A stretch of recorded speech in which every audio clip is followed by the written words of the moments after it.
Bueno, muy buenas tardes para todos y para todas. El día de hoy vamos a estar abordando un tema que pues se hace bastante importante porque muchas veces algunos ya lo hemos vivido, otras veces de pronto nunca lo hemos vivido, pero quizás digamos la probabilidad de que nos suceda es completamente alta, ¿sí? Es decir, que un artículo no lo rechacen, ¿sí? Que un artículo nos digan que no.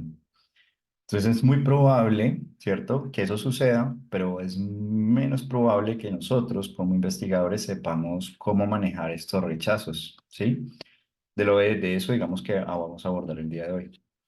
Entonces, lo primero, digamos que hay que subrayar acá es cuando nos rechazan un manuscrito, realmente nosotros pues lo estamos haciendo porque queremos una amplia difusión de nuestro trabajo y garantizar como cierto reconocimiento. Desde esa perspectiva, pues digamos que las revistas que tienen, digamos, esta trayectoria, este reconocimiento y esta audiencia van a cuidar, digamos,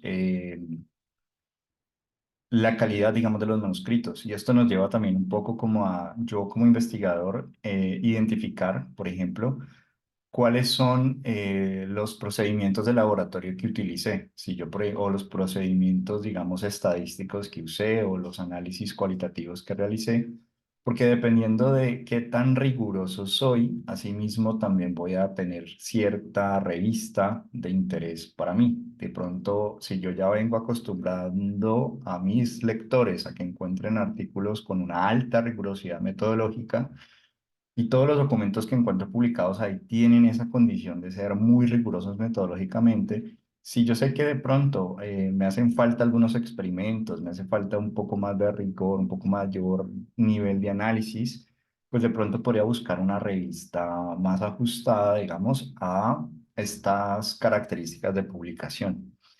Y eso nos lleva también, pues, a entender que dentro del viaje que hacemos como investigadores, pues hace parte, digamos, del proceso. Millones de artículos son rechazados y eso, digamos, pues aun cuando uno no está uno cree, ¿no?, que cuando lo rechazan tiene que ver con uno, es como personal. Y aquí el asunto es entender que no es un asunto contigo, no están diciendo Alejandro Botero malo, un mal trabajo, sino que en la calidad del manuscrito, en cómo fue escrito, en cómo está siendo presentado. Ahora vamos a ver como que hay dos momentos de rechazo, antes de enviarlo, ¿no?, a pares, y posterior a la revisión por pares y la revisión del editor. Entonces, aquí lo importante es como tener en mente que cuando nos rechazan, nos están rechazando es porque algo de lo que presentamos no fue lo suficientemente ajustado para las expectativas de la revista. ¿M? Em, entonces, sí, digamos que hay que tener en cuenta que a medida que nosotros nos ocupamos de entender que lo que está pasando es que expertos en un área temática o expertos en un componente metodológico se han tomado el tiempo de leer nuestro trabajo, de hacer recomendaciones a nuestro trabajo, pues realmente, digamos, es una oportunidad para mejorar nuestro trabajo significativamente. Entonces, ¿cómo manejamos, digamos, de manera efectiva, pues estos eh, rechazos? Aquí, pues, un poco de recorderis, ¿sí? El rechazo casi que no es un asunto personal, sino que hace parte, digamos, de ese camino. Es un paso dentro del proceso de publicación. Cada revista, pues, tiene expectativas y requisitos que hacen que tu artículo sea publicable o no. Eso quiere decir que, por poner un ejemplo, la Organización Mundial de la Salud tiene una revista donde la mayor cantidad de trabajos que revisan o publican, digamos que impactan directamente la salud de las personas. Entonces, si mi trabajo de pronto tiene impactos indirectos sobre la salud, de pronto es probable que la revista me diga que no, ¿cierto? Pero quizás el mismo trabajo siendo enviado a otra revista donde el interés ya no es, digamos, el impacto directo, porque es una organización mundial de la salud, que le interesa, digamos, artículos que se puedan aplicar en campo y resolver problemas y este tipo de cosas, pues de pronto una revista más de salud pública, ¿cierto? O una revista de orden un poco más general, como una miscelánea de salud, pueda ser, digamos, de interés para ese artículo. Y aquí digamos que también es interesante pensarlo como yo cuando estaba haciendo esto pensaba, oye, ¿qué es lo que tiene que cambiar? O sea, tengo que cambiar, o sea, ¿quién es el que se debe ajustar? ¿El artículo a la revista? ¿O es la revista la que se tiene que ajustar, digamos, al manuscrito? ¿O soy yo como investigador el que tengo que acomodarme a cómo la revista quiere que yo le presente los resultados de mi investigación? Y aquí digamos que se trata un poco de un equilibrio, un balance entre tener claro que lo que hemos visto las semanas anteriores han sido como elementos generales, ¿cierto? De cómo elaboramos un manuscrito, pero vamos a empezar a encontrar, por ejemplo, la clase de mañana es sobre selección de revistas, vamos a empezar a encontrar que tenemos como unas revistas que son nuestras revistas, que hacen parte de nuestra área de trabajo y sobre las cuales digamos que tienen un estilo de publicación.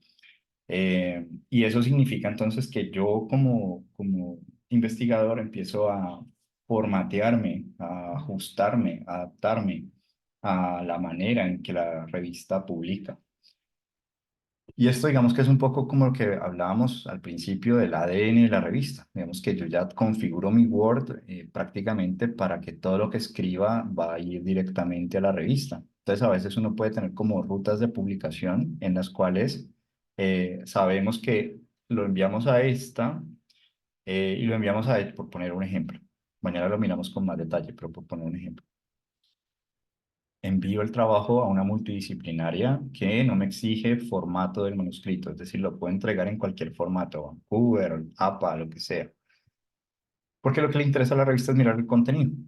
Si el contenido es bueno, después te van a pedir que lo formatees al estilo de la revista. Entonces, digamos que lo envío ahí para que rápidamente me digan, va para pares, no va para pares. ¿Sí?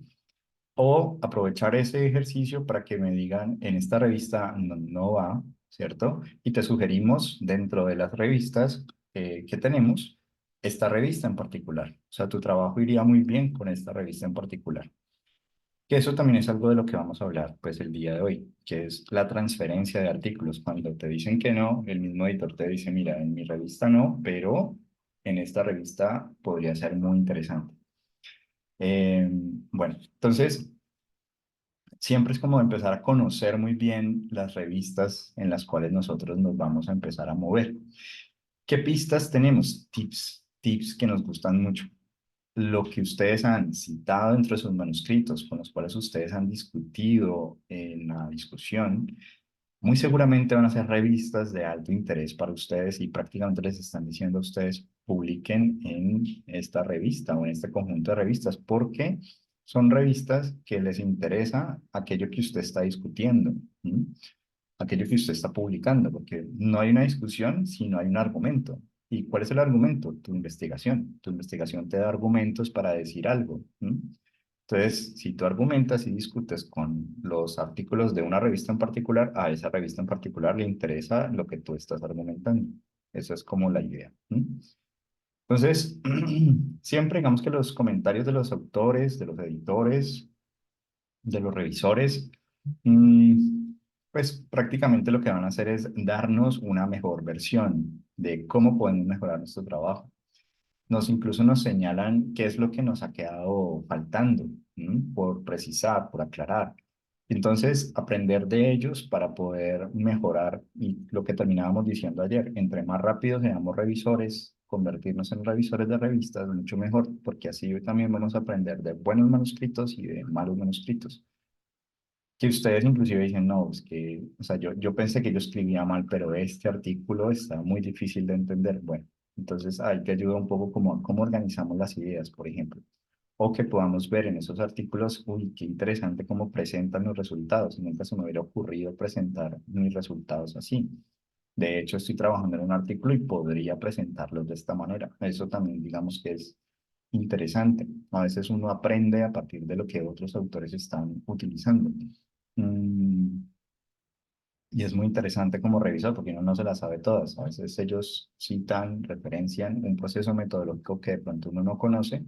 Entonces eso te sirve también como para, existe otra posibilidad para verificar la información, que se hace bastante útil.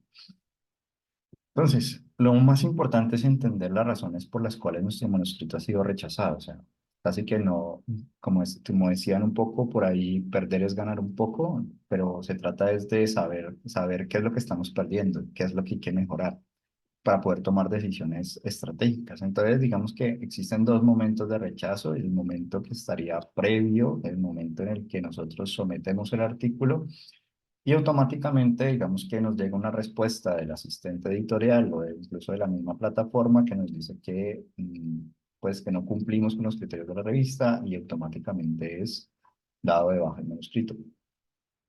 Podemos reenviarlo ajustando la norma editorial, sí. De pronto nos dicen que es que nos hace falta, por poner un ejemplo, las referencias acorde con el estilo de la revista, que son cuestiones de forma. Eso uno diría son correcciones mínimas. Y aquí digamos que también viene otro tip que también es importante, y es cuando, por ejemplo, nosotros decimos, oye, siempre que nos devuelven nuestros manuscritos, nuestro trabajo es discriminar entre correcciones, digamos, de fondo, como de contenido, y correcciones de forma, ¿vale? Eso quiere decir que hay correcciones que van a ser más duras, digamos, de realizar, y correcciones como más sencillas de realizar. En ese sentido, ¿cuál es el tip? Pues arrancar por las sencillas para que cojamos como confianza, como para tener pequeños triunfos y decir, bueno, ya inicié, ya pude responder a estos comentarios y ahora me voy a ocupar de este comentario en particular. Mm, Aquí es importante entonces, digamos, en el momento antes del rechazo, que es nuevamente cuando el editor de la revista dice, mira, tu trabajo no está, digamos, acorde con el alcance o los objetivos de la revista. Y a veces eso, por eso es tan importante la insistencia que hacíamos a el, ¿cómo se llama esto? Al resumen. Ustedes me siguen escuchando, es que aquí me parece